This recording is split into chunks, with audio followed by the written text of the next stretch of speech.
రానా చెల్లి మాళవిక గురించి ఎవరికీ తెలియని నమ్మలేని నిజాలు.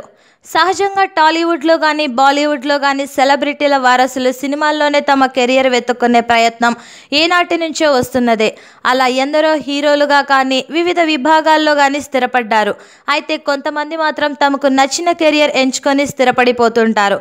అందులో నిర్మాత డి సురేష్ బాబు కుమార్తె మాళవిక ఒకరు. హీరో రానా సోదరిగా బాగా పరిచయమైన ఈమె దగ్గుపాటి వంశంలో బాగా చదువుకున్న అమ్మాయి. సురేష్ బాబుకి కుమారులు రానా, అభిరామ్ కన్నా మాళవిక అంటేనే ఎక్కువ ప్రేమ. అందుకే మాళవికను ఎంతో ప్రేమగా పెంచారు. ఇక తాతయ్య డాక్టర్ డి రామానాయుడు కూడా దగ్గుపాటి వంశంలో తొలి అమ్మాయి కనుక చాలా గారాబంగా చూసేవారట.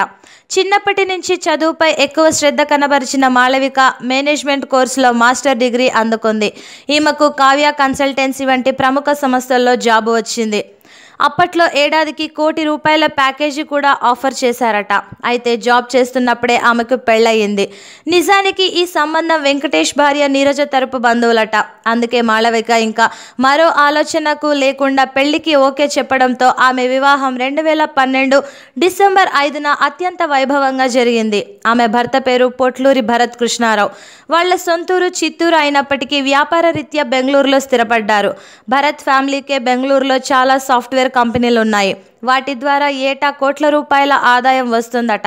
ఇక 2015లో మాళవిక 12 ఆడపిల్లకు జన్మనిచ్చింది. ప్రస్తుతం ఆమె కుటుంబంతో కలిసి బెంగళూరులోనే ఉంటుంది. ప్రతి రాఖీ పండుగకు హైదరాబాద్ వచ్చి రాణా, అభిరామ్లకు రాఖీ కట్టి మురిసిపోతుంది.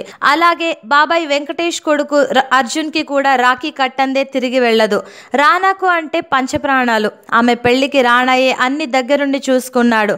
రాజమౌళి, పవన్ కళ్యాణ్, అల్లు అర్జున్ వంటి టాలీవుడ్ ప్రముఖులే కాదు, బాలీవుడ్ నుంచి అభిషేక్ బచ్చన్ వంటి వాళ్ళు వచ్చారంటే రానా పడిన శ్రమ ఎంతో వేరే చెప్పకర్లేదు. Please subscribe to Public Talk TV. Please subscribe Public Talk TV. Please subscribe to Public Talk TV. Tell me pretty lies, look me in the face. Tell me that you love me, even if it's fake. 'Cause I don't fucking care.